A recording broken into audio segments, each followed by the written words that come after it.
The Scarlet Letter by Nathaniel Hawthorne. Chapter 5. Hester at her needle. Hester Prynne's term of confinement was now at an end.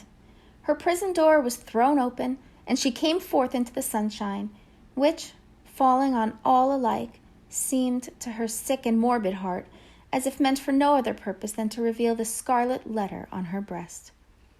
Perhaps there was a more real torture in her first unattended footsteps from the threshold of the prison than even in the procession and spectacle that have been described, where she was made the common infamy, at which all mankind was summoned to point its finger. Then she was supported by an unnatural tension of the nerves, and by all the combative energy of her character, which enabled her to convert the scene into a kind of lurid triumph.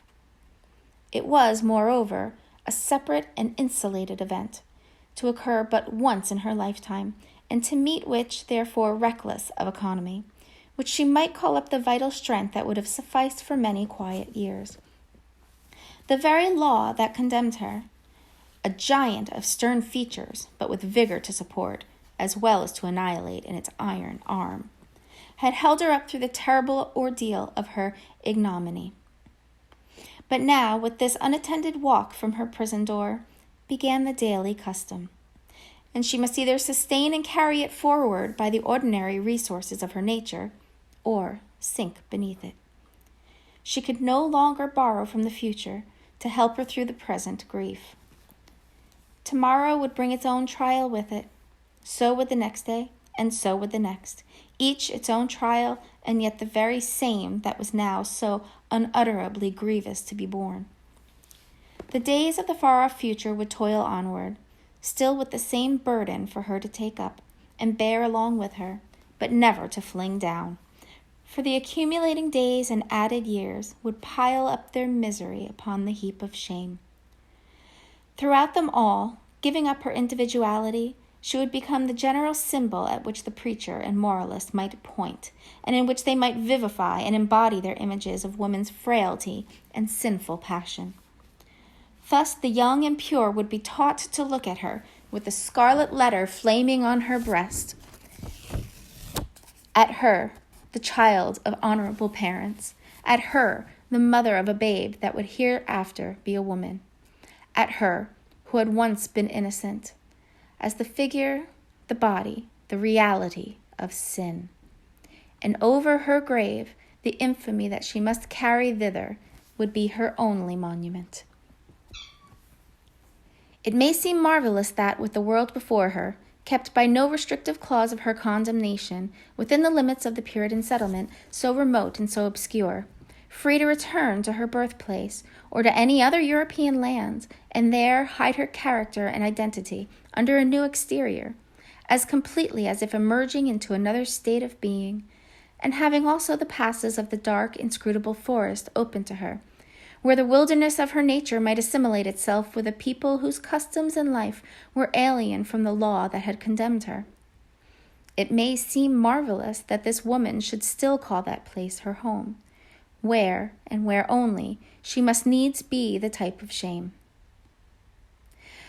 But there is a fatality, a feeling so irresistible and inevitable that it has the force of doom, which almost invariably compels human beings to linger around and haunt, ghost-like, the spot where some great and marked event has given the color to their lifetime. And, still the more irresistibly, the darker the tinge that saddens it. Her sin, her ignominy, were the roots which she had struck into the soil.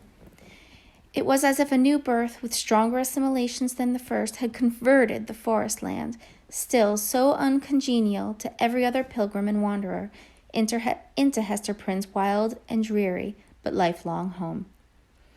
All other scenes of earth, even that village of rural England, where happy infancy and stainless maidenhood seemed yet to be in her mother's keeping, like garments put off long ago, were foreign to her in comparison. The chain that bound her here was of iron links, and galling to her inmost soul, but could never be broken. It might be, too, Doubtless it was so, although she hid the secret from herself and grew pale whenever it struggled out of her heart like a serpent from its hole. It might be that another feeling kept her within the scene and pathway that had been so fatal. There dwelt, there trode, the feet of one with whom she deemed herself connected in a union that, unrecognized on earth, would bring them together before the bar of final judgment, and make that their marriage altar for a joint futurity of endless retribution. Over and over again, the temper of souls had thrust this idea upon Hester's contemplation, and laughed at the passionate and desperate joy with which she seized, and then strove to cast it from her. She barely looked the idea in the face, and hastened to bar it in its dungeon. What she compelled herself to believe, what finally she reasoned upon as her motive for continuing a resident of New England, was half a truth and half a self-delusion. Here, she said to herself, had been the scene of her guilt, and here should be the scene of her earthly punishment. And so perchance the torture of her daily shame would at length purge her soul and work out another purity than that which she had lost, more saint-like, because the result of martyrdom. Hester Prynne, therefore, did not flee. On the outskirts of the town, within the verge of the peninsula, but not in close vicinity to any other habitation, there was a small thatched cottage. It had been built by an earlier settler and abandoned because the soil about it was too sterile for cultivation, while its comparative remoteness put it out of the sphere of that social activity which already marked the habits of the emigrants. It stood on the shore looking across a basin of the sea at the forest-covered hills towards the west. A clump of scrubby trees, such as alone grew on the peninsula, did not so much conceal the cottage from view as seemed to denote that here was some object which would fain have been, or at least ought to be, concealed.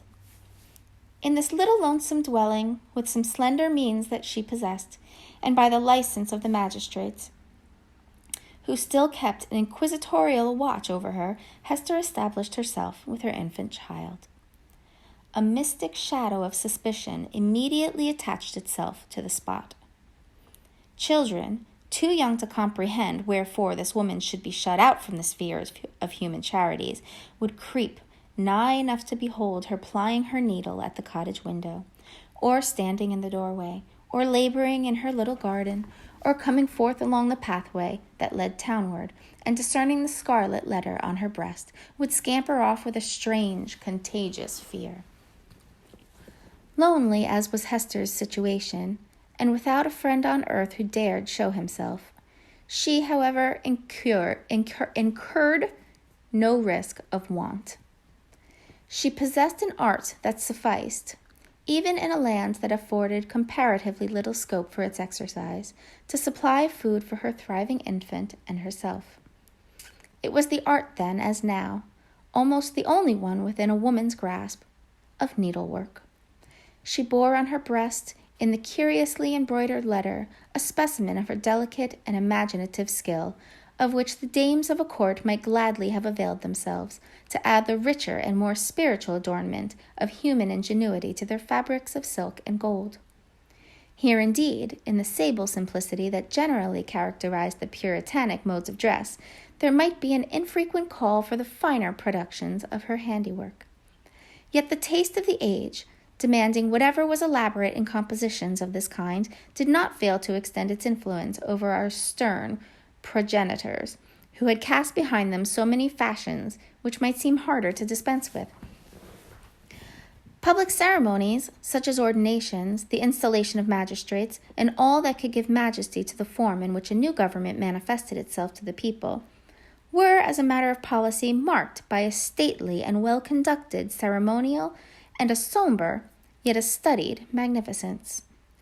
Deep ruffs, painfully wrought bands, and gorgeously embroidered gloves were all deemed necessary to the official state of men assuming the reins of power, and were readily allowed to individuals dignified by rank or wealth, even while sumptuary laws forbade these and similar extravagances to the plebeian order. In the array of funerals, too, whether for the apparel of the dead body, or to typify by manifold emblematic devices of sable-cloth and snowy lawn, the sorrow of the survivors, there was a frequent and characteristic demand for such labor as Hester Prynne could supply. Baby linen, for babies then wore robes of state, afforded still another possibility of toil and emolument. By degrees, not very slowly, her handiwork became what would now be termed the fashion, whether from commiseration for a woman of so miserable a destiny, or from the morbid curiosity that gives a fictitious value even to common or worthless things, or by whatever other intangible circumstance was then, as now, sufficient to bestow on some persons what others might seek in vain, or because Hester really filled a gap which must otherwise have remained vacant. It is certain that she had ready and fairly requited employment for as many hours as she saw fit to occupy with her needle. Vanity, it may be, chose to mortify itself by putting on, for ceremonials of pomp and state, the garments that had been wrought by her sinful hands. Her needlework was seen on the ruff of the governor. Military men wore it on their scarves, and the minister on his band. It decked the baby's little cap. It was shut up to be mildewed and molder away in the coffins of the dead. But it is not recorded that, in a single instance, her skill was called in to embroider the white veil which was to cover the pure blushes of a bride. The exception indicated that ever-relentless vigor with which society frowned upon her sin. Hester sought not to acquire anything beyond a subsistence of the plainest and most aesthetic description of herself, and a simple abundance for her child. Her own dress was of the coarsest materials and the most sombre hue, with only that one ornament, the scarlet letter, which was her doom to wear. The child's attire, on the other hand, was distinguished by a fanciful, or we rather may say a fantastic, ingenuity, which served indeed to heighten the airy charm that early began to develop itself in the little girl, but which appeared to have also a deeper meaning. We may speak further of it hereafter. Except for that small expenditure in the decoration of her infant, Hester bestowed all her superfluous means in charity, on wretches less miserable than herself, and who not unfrequently insulted the hand that fed them. Much of the time, which she might readily have applied to the better efforts of her art, she employed in making coarse garments for the poor. It is probable that there was an idea of penance in this mode of occupation, and that she offered up a real sacrifice of enjoyment in devoting so many hours to such rude handiwork. She had in her nature a rich, voluptuous, oriental characteristic, a taste for the gorgeously beautiful, which, save in the exquisite productions of her needle, found nothing else, in all the possibilities of her life, to exercise itself upon. Women derive a pleasure incomparable to the other sex from the delicate toil of the needle. To Hester Prynne, it might have been a mode of expressing and therefore soothing the passion of her life. Like all other joys, she rejected it as sin. This morbid meddling of conscience with an immaterial matter betokened, it is to be feared, no genuine and steadfast penitence, but something doubtful, something that might be deeply wrong beneath.